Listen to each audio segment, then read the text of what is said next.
Well, after I recently reviewed All Dogs Go to Heaven in the last video, I thought, what the hey, if I did get a response from someone, I would do the second one, which wasn't well received. So I'm going to ask, is All Dogs Go to Heaven 2 really as bad as they say it is? Or can I defend this sequel? Find out right now in this review.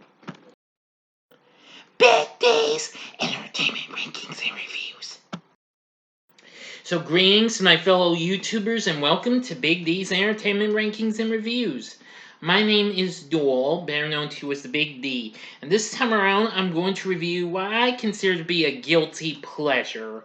All Dogs Go to Heaven 2, released by MGM in 1996 as a sequel to All Dogs Go to Heaven from 1989 from Goldcrest Films, which produced this along with the distribution by MGM and United Artists. Now, unfortunately, Don Bluth, the co-creator of the characters and director of its predecessor, unfortunately didn't return. Same thing with some of the actors. Well, not counting the ones who had already passed away. Vic Tayback, for example. But anyway, I'll get to that in a little bit. Anyway, the film came out in March of 96, so I'm a little late for its anniversary, but heck, it's okay.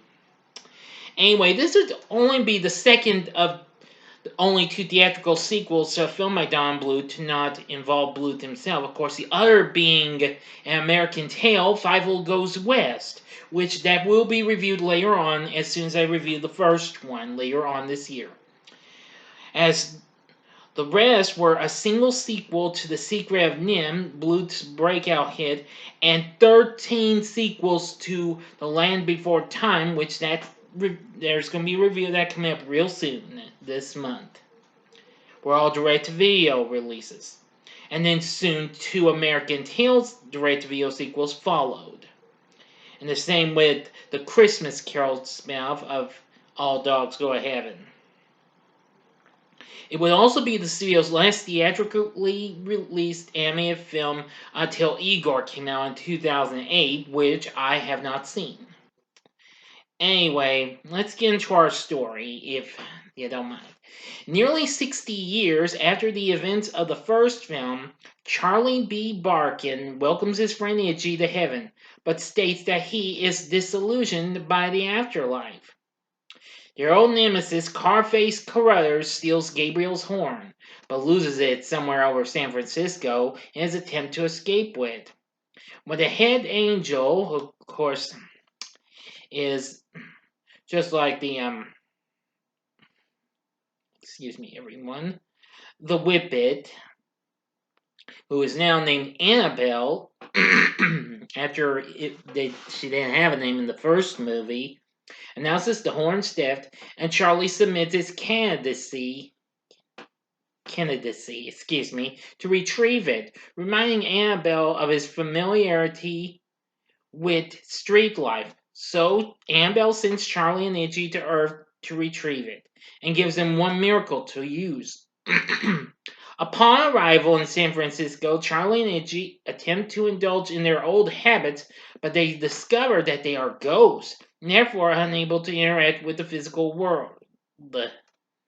And at a tavern where Charlie is enchanted by a beautiful and charming Irish setter named Sasha Lafleur, Carface appears in a corporeal form granted by a red dog collar created by Red, an elderly dog fortune teller who gives Charlie and Itchy equivalent collars effective for a single day. Unbeknownst to them, Red is actually a large demonic cat who intends to take the horn for himself with Carface's help. Charlie and Itchy meet Sasha and an 8-year-old human boy she's looking after named David, who ran away from home to become a street magician. Charlie uses his miracle to grant Sasha the ability to converse with David, who comes to believe that Charlie is his guardian angel. And Charlie sees the horn being taken to an SFPD police station. and recovers it. But his reluctance to return to heaven, he hides it in a lobster trap, and after David's street performance ends in a failure, he finally reveals that he believes that his father and stepmother, who are expecting a new baby, will care less for him once it is born. Charlie persuades him otherwise and promises to return him home, but privately expresses to Sasha his doubts on being able to fulfill his promise. Charlie and Itchy's colors vanish, and they once more become ghosts. So now to the final act and also the ending. So you got 5 seconds to stop this video. Please go to the description box below and fast forward to the time below to avoid ending spoilers. If you've seen the movie already, please continue on after the 5 seconds. Thank you. Here we go.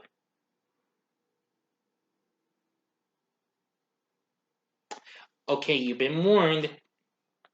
Carface kidnaps David and orders Charlie to bring Gabriel's horn to Alcatraz Island and give it to Red in exchange for David's life.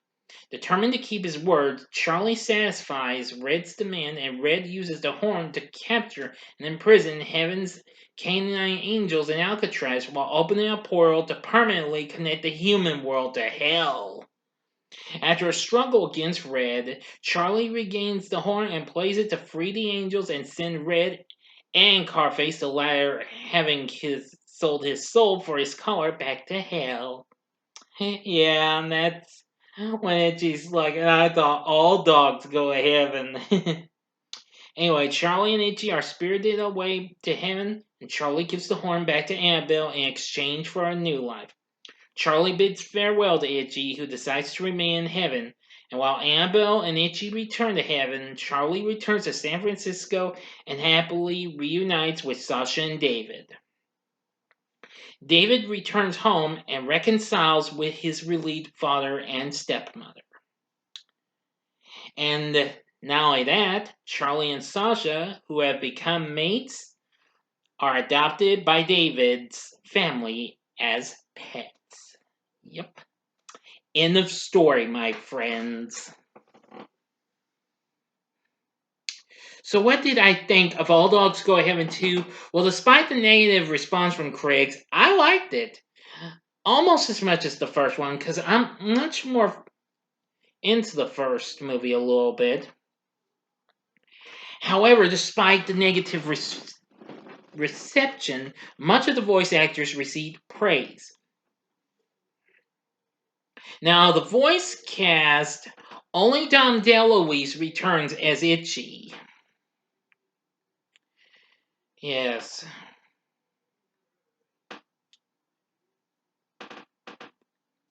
Of course, we never got to know more about Anne Marie, of course, from the first movie, and Killer and Flo were ran out of the story because Charles Nelson Riley and Lonnie Anderson chose not to return. However, Riley did return for the third movie, The Christmas Carol, and the TV series, which would come out after that. Now, since even though Vic Tayback was dead, they brought in veteran actor Ernest Borgnine to voice Carface. Let's see.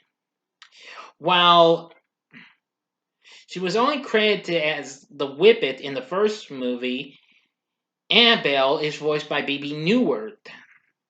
Now, of course, Melba Moore originally voiced the Whippet in the first movie, so it's Bebe Neuwirth, who recently played Judy and Pierre's aunt in Jumanji the previous year.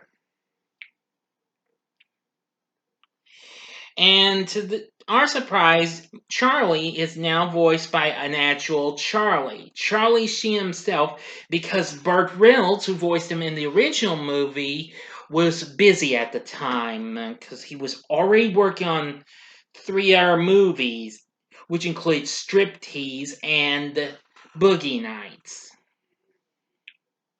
Now, of the rest of our new characters, George Hearn voices Red. Now, of course, Hearn is an American singer and an actor. Oh yeah, he did lots of things. As a matter of fact, But anyway, too many to mention though, to be honest. Okay, now let's see. Voicing David is Wylie, who actually was nominated for a Young Artist Award. Unfortunately, he lost to Jonathan Taylor Thomas, though. Now, of course, Wylie, of course, was best known for playing Zach Brock on TV's Picket Fences, which that happened to have just come to its ending that same year.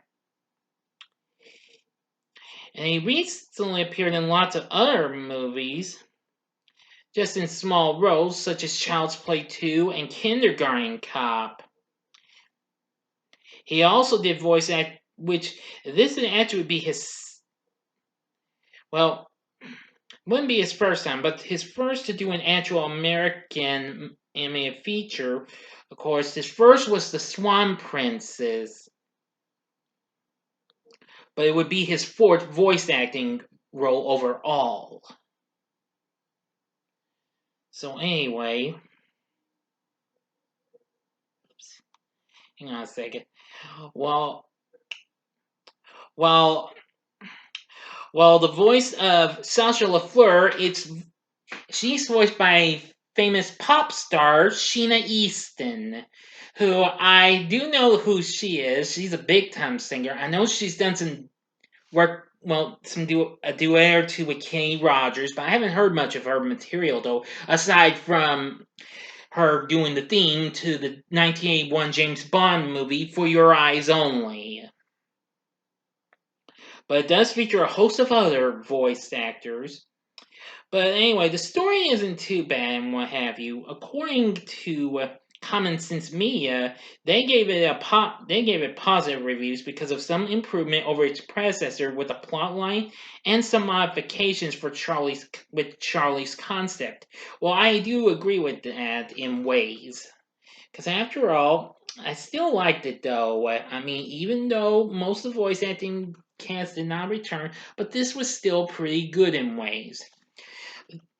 Anyway, the film unfortunately only made 8 million, which was way over half less than its predecessor. However, after that, the All Dogs Go to Heaven series would come out.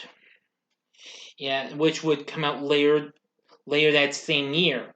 Now, the film was originally supposed to come out in the fall of the previous year, but unfortunately they rescheduled it to March of '96, so that way it wouldn't get tangled up with juggernauts like Disney and Pixar's breakout hit Toy Story and Balto, which was produced by Amblimation for Universal, who of course worked on An American Tail and The Land Before Time.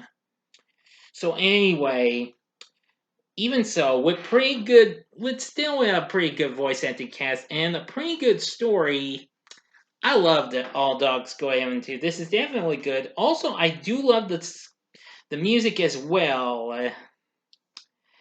Well, Jesse Cordy does the singing for Charlie and what have you, and that's pretty good. I mean, he does really good with the song "It's Too Heavenly" here, and he duets with Sheena Easton on "I Will Always Be With You" in the movie, because there's an in-tile version done by Dane Frazier and Helen Darling, who are both label mates on Decca Records. I've talked about Darling before because she's the one who did background vocals for Garth Brooks' The Red Strokes. And of course, I think the same year or the previous year, she released her one and only self-titled debut album, which I think is very underrated.